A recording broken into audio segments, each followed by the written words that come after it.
You're listening to the Geek Watch Podcast, Episode 4, with your host, Brian J. Hatcher and Tony Slack.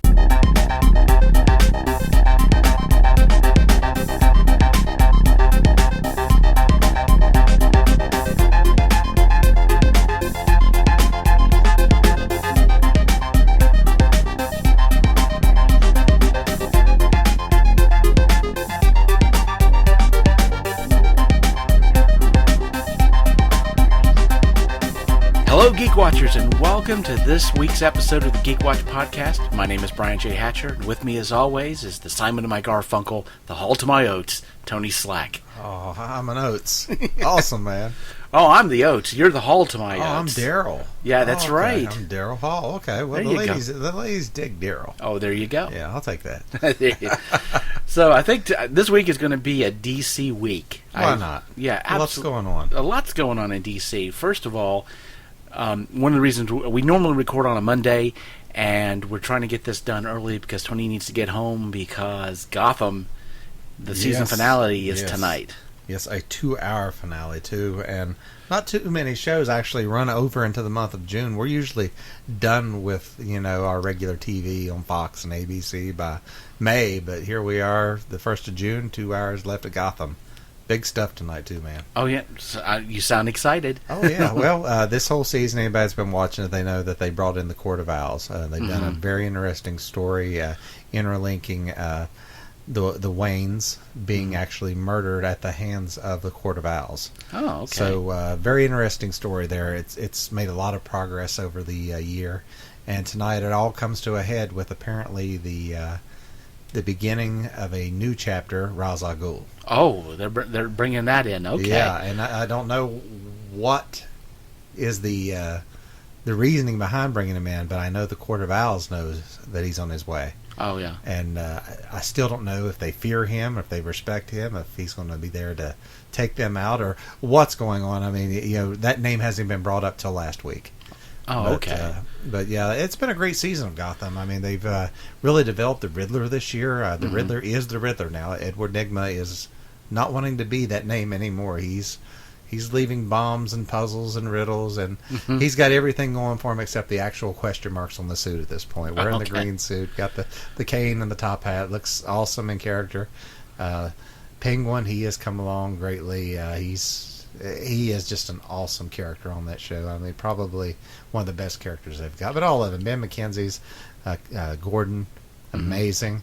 And I couldn't say enough great things about the cast and about just the large range of villains they've introduced this year. Mr. Freeze is just amazing on there. We've seen Jada Pinkett Smith on there and her return as Fish Mooney. So the show has just so much going for it right now. And I think they're about to hit where they want to be. I think season 4 is going to just knock it out of the park. Oh, well, it sounds pretty exciting. Yeah. It'll be interesting to, maybe we can spend some time next week talking about the season finale. And this is the last, I think, of the DC television season finales. You've already had pretty much everything else. Yeah. And as I understand, a lot of these seasons have ended pretty much with a kick in the feels. Oh yeah, almost completely. Yeah, it's been like what's going on here. It's almost like they're looking at a point where they might want to reinvent some of the whole Arrowverse, as they call it on CW. Oh yeah, that's what I heard. Yeah, I mean, Supergirl kind of ended on a good note. I mean, it had some heartbreaking moments.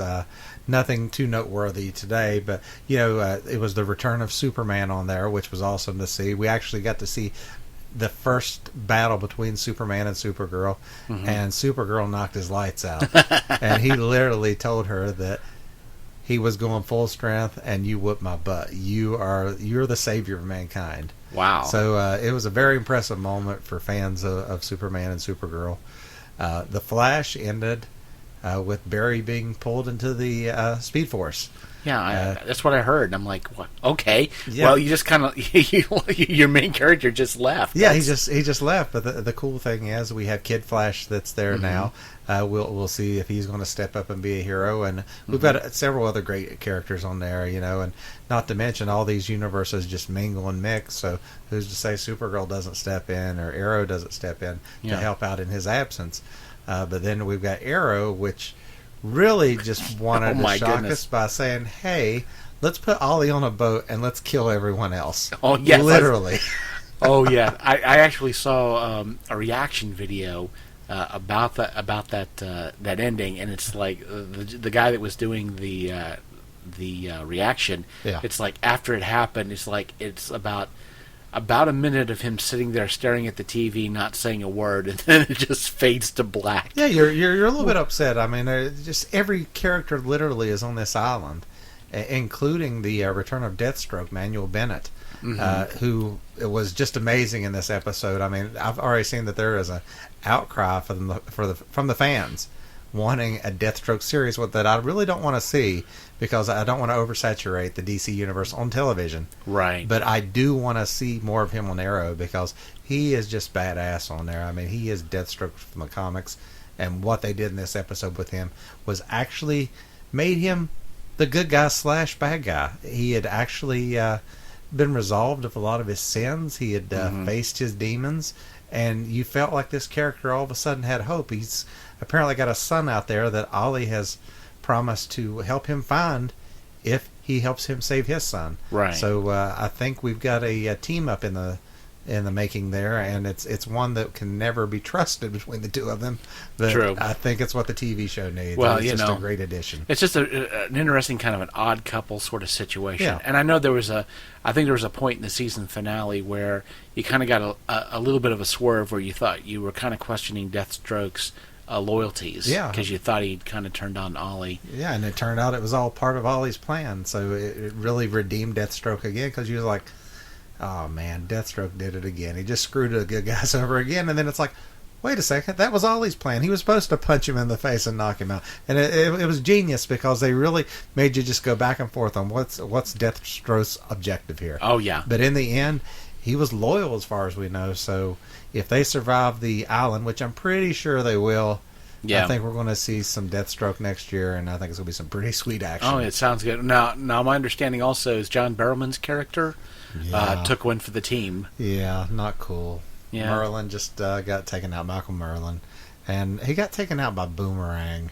Yeah. So that's okay, I guess. But it just, the circumstances, I won't go into the details of it, but it was one of those deals where you knew that he was going to step up because it was his daughter that was was in jeopardy. And at that last second, he just pretty much took the bullet and then waited for Boomerang and some of his thugs to show up and then sacrificed himself for the greater good. Oh, yeah. But the good thing is John Barrowman's character, Malcolm Merlin, is also can be seen on Legends of Tomorrow, time traveling. Oh, okay. So who's to say we won't see a version of Malcolm from the past brought to present day? We've seen it many times with other characters on there. I mean, we've seen it with the Reverse Flash, and like I said, they killed off the Black Canary, I think, twice, and yet here she is again. Different versions, different alternate universe versions of these characters. But just because Malcolm Merlin's dead doesn't mean John Barrowman won't be back in this universe. Okay, well that's cool. Yep. And so Legends of Tomorrow, they've already had that season. Yeah, Isn't that right? they did that quite early, and That was that about? Would you say about the first of the season finales? oh yeah, that was the first of all the DC shows. It happened, I believe, in late April, and pretty much their story ended with them messing with time so much that when they came back to where they thought was normal in the present, they landed in Los Angeles, 2017. And from what I could see and understood, it was still Los Angeles, the way it looks now, but overrun with velociraptors and T-Rexes and other dinosaurs. So I don't know what happened. Somebody stepped on a butterfly. Yeah, big time. That's had to be what it. So I'm really curious. I'm like, okay, what happened here? Because the buildings were built around the dinosaurs that apparently never expired. so we'll see. I mean, maybe dinosaurs are ruling the world. You know, it could be that type of thing. I hope not. Yeah, but they're there. Legends of Tomorrow just turned into Super Mario Brothers. Yeah. Let's hope not. Let's hope I'm sure they've got a plan. That's true. I tell you, this is a rather painful time of the year because a lot of shows are now kind of coming to a close. Sort of off the DC topic. Of course, I've been really enjoying American Gods. Yeah. and they just posted 2 episodes to go, and I'm like, know. what? Yeah, and I haven't watched last night yet. So Well, I'm not gonna. I'm not even going to begin to tell you. It's starting to go down. That's all I can tell. it has to with only 3 episodes left, or 2 now. Oh yeah. Well, like I said, I won't. I won't go into any spoilers about it. Corbin Benson's character is amazing. That's all I'm going to say. And we do finally get to see. Spanish Jesus. Nice. In an interesting section that I won't. Like I said, I won't go into. But yeah, Corbin Benson last night. An amazing character. Well, he's a great character actor. Everything that he's in, he just stands out. Oh yeah, and he really does here. Like I said, Nice. I'm not going to go into any kind of details, but yeah, like I said, it's kind of a shock. I mean that we only have 2 episodes left because I mean obviously they barely kind of dove into the book, and I kind of wondered how they were going to set everything up, how they were going to space things out, because of course you have this book and you have Anna Nancy Boys, and how they were going to, which is more like a prequel.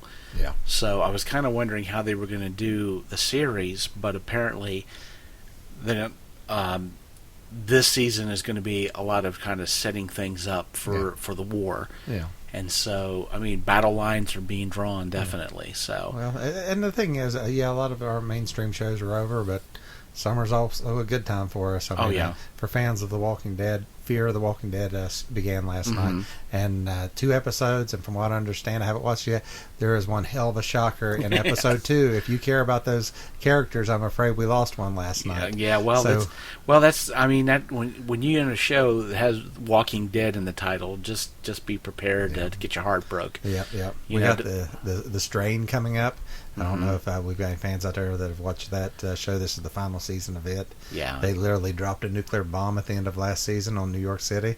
So now pretty much it's the survivors versus the vampires for the ultimate survival. Yeah. So we've got that going on this summer. Game of Thrones, I mean, yeah. right in the middle of, was it July? Oh, yeah. And it's coming back. So there is some great TV coming up this summer. Oh, yeah. Already the speculation about what the trailer means. I mean, of course, we just love to pick those things apart, don't we? Oh, yeah. And already the speculation has begun on what the trailer means and what we may see in the next season. So, well, it looks like Drogon could pretty much just scoop up a mouthful of people at this point, the size they put on this dragon. So. Yeah. Yeah. He's, healthy diet. Yeah, last time it looked like he could just pick a guy up and tear him in half. Now it looks like he could just pick up 2 or 3 guys and swallow them whole. Yeah, by another season he'll be swallowing armies. It'll be there. Yeah, and one more show, really quick, it's noteworthy to me, might be to you, as Preacher returning to AMC this summer.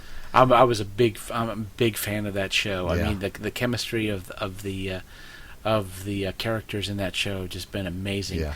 Of course, now they've sort of wiped out an entire town where it was based out of it. Of course, now you're kind of in the point now where the comics really kind of take over. They're moving to New Orleans this season, so and it looks really interesting. I've never read those comics. I've always kept up with The Walking Dead, but not Preacher. So I'm kind of flying blind watching this show. But man, from what I understand, season 1 was nothing but a prequel to the comics. Yeah, kind of gave us a source to come from. Exactly. Well, Garth Ennis is a writer. I mean, if you know anything about his writing in comics, he is not afraid to just go into weirdo territory. Well, he did.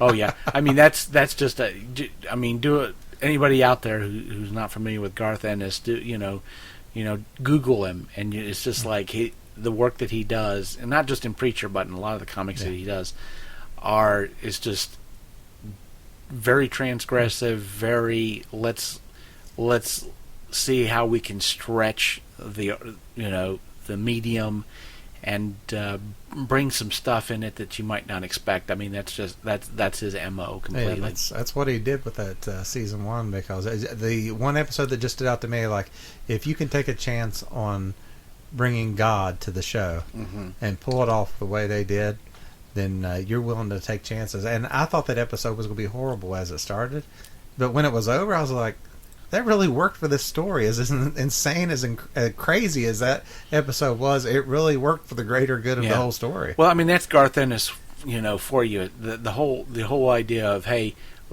let's bring God into it is enough to kind of scare anybody off. It's not like you feel like, I mean, most anybody else would be like, well, we can't really pay that off, can we? Because that's just too out there. That's too much a jump in the shark. But they paid it off in a really interesting way, and certainly in a way that will carry the story on. So. It was a different take on it too. I mean, as a fan of Supernatural, we're going into the 13th season, and every season has had to do in some way about God. We still haven't been introduced to that character. Yeah, I don't know if we ever will be. And then you have a show like Preacher that gets about 6 episodes in and says, "Here's God." Yeah. So I definitely love the show. It's got a great feel to it, and I can't wait till it gets started. Yeah, I'm definitely looking forward to seeing what they do with this season. Yep. Well, we did say this was going to be a DC centric podcast, and I'm trying to think. Was there really anything else DC that happened this week? I'm trying to think. Was there something else? Not that I know of. I went to the movies. Oh, yeah. What was it? A Wonder Woman? Yeah, Wonder Woman. Yeah, I remember. Yeah, I think I remember better that. remember that. Yeah. What happened there? Oh, good. What did Warner Brothers finally make a decent superhero movie after all this time? Did that happen? I think they made more than a decent. I think they made a top 10 all-time superhero movie. They did. It's like everything that I was, everything I was worried about that where this movie might go off the rails absolutely didn't happen. It never went off the rails. It never once. It never once. In fact, a lot of the stuff that they did, where I feel like they took some chances. Mm-hmm. They really. It was done so deftly and so with such precision and just really well. I mean, right off the top, I can definitely say if anybody had any doubts of Gal Gadot as Wonder Woman, they've been laid to rest. That has been done. Yeah. Well, that's the thing. When it comes to actors being cast in superheroes, there's one or two ways you can tell whether the actor is going to be really good at it. One is if the fanboys really love the casting, whether it's Ryan Reynolds as Deadpool. Or you have Robert Downey Jr. as Tony Stark. When the Chris Pratt, Chris he's Pratt amazing as Star-Lord. Yeah, when the fanboys really get behind a character, it's going to be great. The other one is if the fanboys absolutely hate the casting, it's going to be great. Yeah. Well, Michael Keaton as Batman. Yeah. I mean, there was so much hate poured on him. Yeah. And he really did a good job. And same thing with Gal Gadot as Wonder Woman. People were like, skinny French model. It's like, okay, she's not French. She's Israeli. So it's also not Gal Gadot. She's not French. It's Gal Gadot.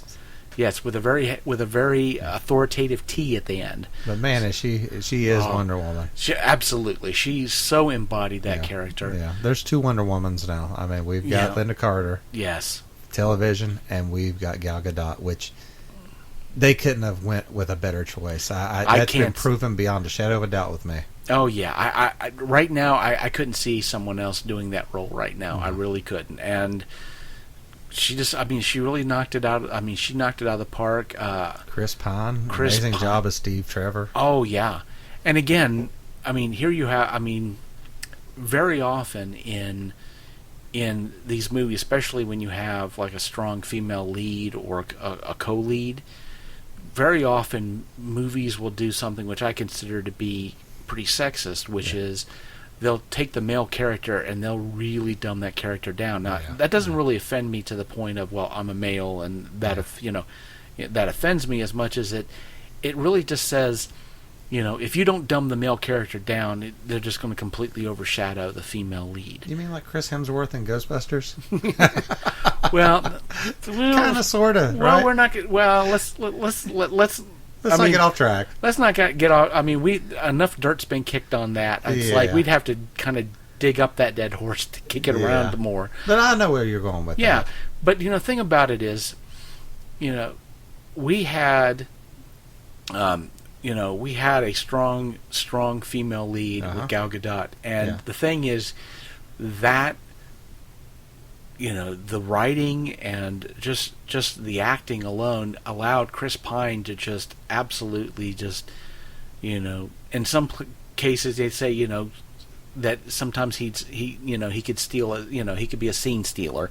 But the thing about it is with Gal Gadot, he shared every scene. yeah, exactly. It's like she, you didn't have to hamstring Steve Trevor so that Wonder Woman could shine. I mean, she had no problem, just absolutely. She was the star of the movie, and at no time was she not. No, and they played off each other perfectly in every scene they had together, right till the very end. I mean, they had a great connection as characters who really cared about each other in this movie, and you cared about them as a couple. And we got to see their characters develop over the movie. Yes, and it just those two were just amazing in this movie. Oh, absolutely. And and the thing about it is, I there's been a lot, and I unfortunately I'm going to have to talk about Ghostbusters for a minute. Oh man, for just a I'm second. sorry. Well, just because a lot of the stuff that Wonder Woman's going through, Ghostbusters kind of went through, just because of this whole issue with women involved. I mean, in Ghostbusters, you didn't have a woman director. Paul Feig, directed it. Yeah. But we have in this situation, you've got a female lead, you got a female director, who just absolutely just knocked it out of the park. If there was any doubt whether or not females can lead movies, females can direct films, I mean, obviously that's gone. Yeah, that's been thrown out the window, that theory, because now there's another director out there who's really, really proven herself as a superhero director, and she's already won Academy Awards. Yeah, for Monster, absolutely. So it's not like she had anything to prove. Oh yeah, but she's doing Wonder Woman now, and she proved that it's not just a superhero movie. She made a good movie. And absolutely, yeah, she certainly did. And the thing is, she was, if I recall correctly, I think she was tapped to direct Thor: Dark World, and really, yeah, and wound up not doing it. And I think, in a real sense, this may be one time that Marvel might have dropped the ball on that one, because I think, not saying anything about how it was eventually directed, but I'm just thinking, oh man, it could have been something. Yeah, what could she have done with Thor? But you know what? Thor looks like it's going to be amazing anyway this year. I think so. I'm so glad that she stuck with Wonder Woman, because DC needed to be saved, and Wonder Woman saved them this weekend. Oh, absolutely. Yeah. I mean, they're looking at $100 million, definitely. Yeah, they already surpassed the income that was brought in the same weekend for Iron Man. Mm-hmm. So that's a pretty cool bragging right for DC to have, because this is one time where they came out on top, and I'm proud of them. This is the movie. I mean, this is a movie that, and it's like we talked about before, Justice League, it is what it is. Yeah. And there's not like there's going to be a whole lot of changes being made to this film, because, I mean, it's already mostly in the can. Yeah. I mean, Joss Whedon was brought in to shoot some extra scenes. Fine-tune it. To fine-tune it, although they're not really going to change things. But honestly, and believe me, I'm not going to be upset if it does well. Yeah. Certainly, if it's able to capitalize on the momentum that Wonder Woman has given it, because, I mean, certainly a great deal of momentum. Yeah. And but the thing is, I think for Warner Brothers, if they're smart, they're gonna make Wonder Woman their North Star. Yeah. That's the bar. Yeah. Wonder Woman has set the bar for the DC films, and in a real sense, I would say even the Marvel films, they need to kind of step up, because the thing about it to me is now DC has done something that Marvel hasn't done. Yeah. A female-led superhero movie that's extremely popular, and don't get me wrong, Captain Marvel may be a really good film. Yeah. But not a lot of people know that character, obviously. I mean, it's certainly not the popularity of a Wonder Woman. So, if Marvel would even take a character they haven't used at all yet, like She-Hulk. Yeah. I mean, just because you've got the Hulk name attached, you're going to get an attraction to it. But, She-Hulk is a totally different story than Bruce Banner's story, and it's something that they could create if they chose to do. So, but, I'm not even sure if Black Widow is a character that I would care to see a whole movie about. Yeah. I mean, I love Scarlett Johansson, but oh yeah, but they need their Wonder Woman now. yeah, they certainly do. And one thing that of course DC has, besides the fact that Wonder Woman is probably the most recognizable female superhero. Oh, no doubt. In all of comic. But one thing you may notice from Marvel is a lot of their female characters tend to be gender swapped versions of other characters. Yeah. You know, I mean, not all the time. Like, I mean, a lot of the mutants, like Storm, for example, not that case. But out of the mutant, which of course Marvel can't use at this point because Fox has all of them. Yeah. But for the most part, when you think about female heroes in the Marvel universe, they're just sort of just gender swapped female versions of the male characters. Even Captain Marvel started out as Miss Marvel. Yeah. And the original Captain Marvel was a male, who wound up in the comics dying of cancer. Yeah. So, one of the big things too that you got to think about with the Marvel female heroes is they're always a part of a team. Yes. Wonder Woman didn't start out a part of a team; she became part of a team as DC Comics got bigger and bigger. Yes. And brought along the Justice League.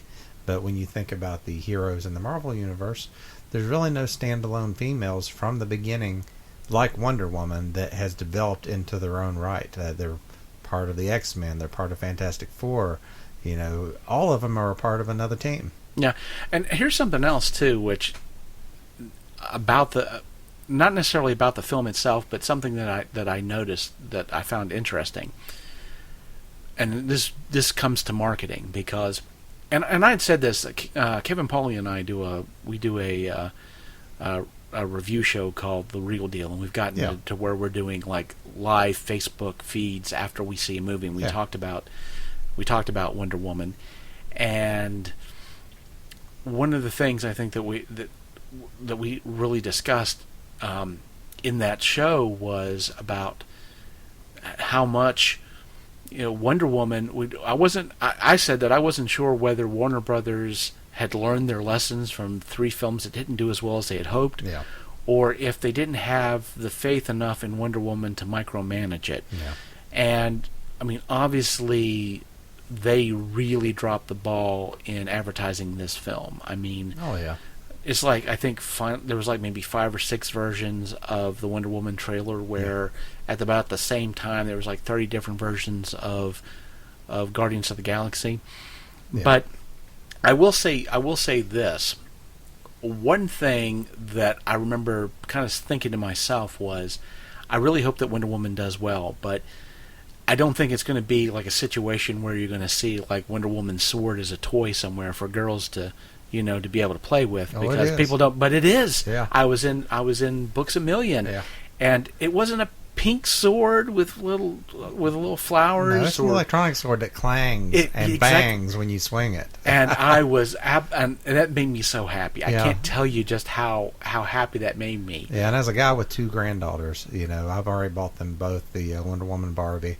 I mean, and my grandson, he's going to get the Steve Trevor figure. It's also a Barbie, but hey, I'm cool. Exactly. Grandpa will get him one. But the thought that that young women can have the sword and the shield to play with, I think that's awesome. Yeah. And one other thing here, just to make note of it, is this is the first time where, and this isn't a knock at Ghostbusters again, but it just, when the Ghostbusters merchandise come out, it was neutral to boys and girls. It was themed to both, even though the movie was female character driven. But Wonder Woman is a female character, a strong female character, and they're actually marketing to the little girls and letting them know, here's your superhero, and at least they're getting that right. I really like that. And I think it's that to that point. I think this is something where Marvel needs to definitely take. Yeah. They need to work on that because, and I mean, we'll just drag this up because this is the one point that everybody keeps making is when they had the Age of Ultron playset that had all the heroes. They take Black Widow off the motorcycle and put Captain America on it. I mean, He didn't ride the motorcycle. It was Black Widow. Yeah, and that was a key moment in the movie. It was that a key they moment in the forgot movie. about it because they was like, the kids want Captain America. They don't want Black Widow. Yeah, Black exactly. who? Yeah, exactly. It's And like, then, so yeah. where's all the Black Widow merch? You Yeah, know, exactly. yeah, hopefully. I mean, I can't say that one movie is going to completely change the way Hollywood and studios are going to look at things. That's a good start. But I mean, I would not be disappointed if that happens because we've gone on long enough with, with not having, strong female characters in front of the camera, talented female directors behind the camera. I mean, obviously, it does work. Yeah. It absolutely does work, and I mean, certainly Wonder Woman has proved that.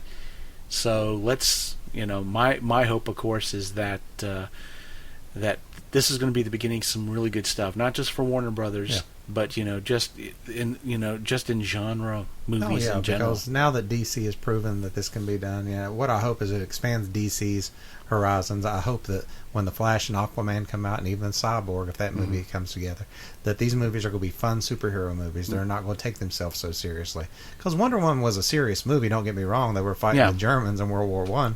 But they still had fun doing it because a comic book is supposed to be fun. A comic book's not supposed to make you brood and frown and get upset. You want to cheer for these heroes. And this movie made us cheer. Yeah, and the thing about it is, I know they tried to bring some levity into Suicide Squad, but I mean the jokes definitely felt forced. Yeah. They felt like they were stuck in there, like they nailed them into the board. They were like nails into a board. But what the humor in Wonder Woman developed organically. I mean, it made sense. Yeah. It was.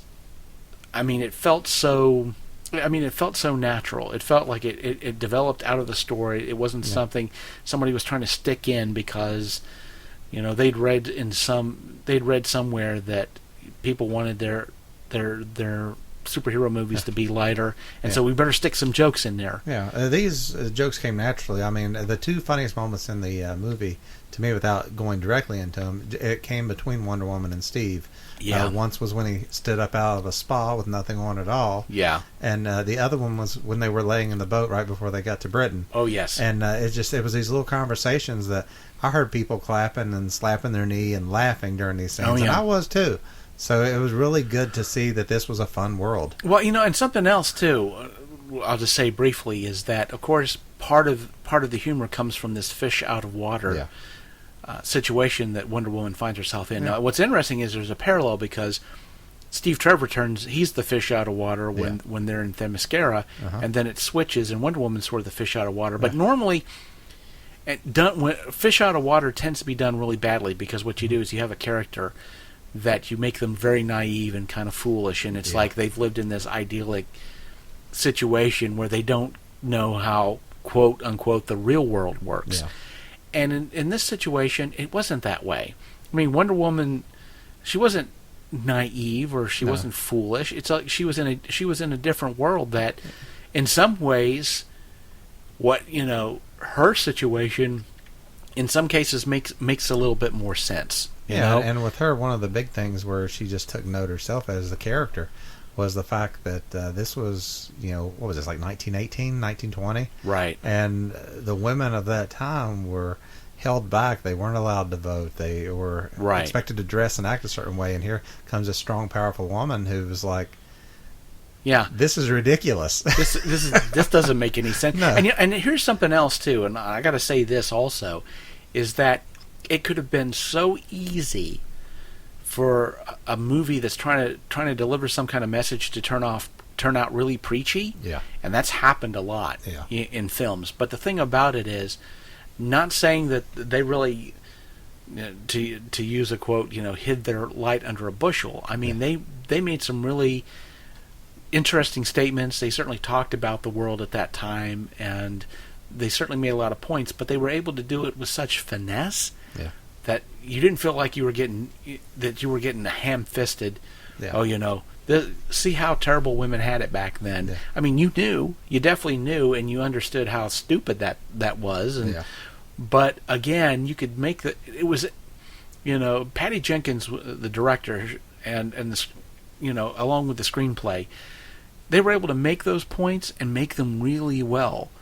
without it coming off as, confrontational. She felt that she could say those things without just absolutely screaming them at the top of her lungs. She was able to get her points across in a really powerful way, I thought. Oh, yeah, and she was raised on an island full of women. She had nothing to compare to. I mean, she was on an island where everyone was treated equally, everyone was treated with respect. Oh, yeah. And all of a sudden she was put in the real world where...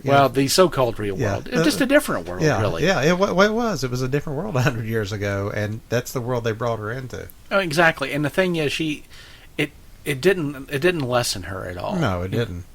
She... it wasn't like, well, now that you're in this world, you can't do this and that. Well, actually, she turned into a character that I would think that during that time with this setting, women would strongly be looking up to her and being exactly. Hey, we want to vote now, okay? Let's have that election. Exactly. Because if this chick can do this stuff, unless I'm using the word chick. Yeah, well, there you go. Well, and the thing about it too is, of course, there's that one scene that shows up in the trailer where she comes out of the trench, and of course, I don't want to. Again, if you've not seen the film, I don't want to spoil a whole lot of it. Yeah. But that scene, that of course in the trailer, was like, oh, that's kind of neat. Yeah. Holy cow! When you see it in context, so much more important, isn't it? Exactly. I mean, it's such a powerful moment, and more than one person, on Twitter, online, they said that it made them cry. Yeah. And I can definitely see that because it's such a powerful moment, and it's especially if you're a woman, to see something like that in film. Yeah, it's just amazing. And all I can definitely say is Wonder Woman definitely needs to be Warner Brothers' North Star when it comes to these type of films. And certainly if Warner Brothers can't figure out after the box office this film's going to make that, hey, I think we're on to something now. Oh, yeah.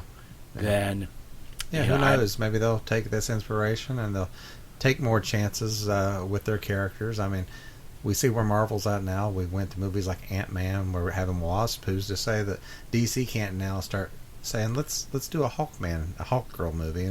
I'm game for all that. I love Justice League. It's I was raised reading in the comics more than Marvel. So I'm excited because I think this was a turning point for DC and Warner Brothers. And I think so. And the thing about it is, again, to kind of, I know everybody in the past may have accused me of being a Marvel fanboy, and I said Wonder Woman, if Wonder Woman scores big, I'll be the first to say it. And well, she did.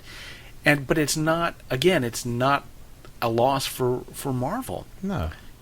As much as she's kind of on the other foot where Marvel was scoring big with their films and their successes weren't failures for Warner Brothers, it goes the other way around. It's like the rising tide raises all the boats. And I think that the strength of this, the strength of Wonder Woman is going to, I think, can really help Warner Brothers, and I think it can also inspire Marvel to do an even better, especially to do better to their female characters. Because I'm not saying that that they've done altogether bad, but I think they certainly have room to grow, and I hope that Wonder Woman can be that catalyst that makes Marvel step their game up when it comes to these females. Absolutely. So well, we're about at 38 minutes at this point. So, is there anything else that you want to? I think I'm good at this point. Yeah, I think we gave Wonder Woman her fair dues. I mean, it just. Well, I'm going to go see it again next weekend. I mean, it's. Oh yeah. It set the bar high for this summer because it's kind of like when Winter Soldier came out a couple of years ago, Captain America, the second one.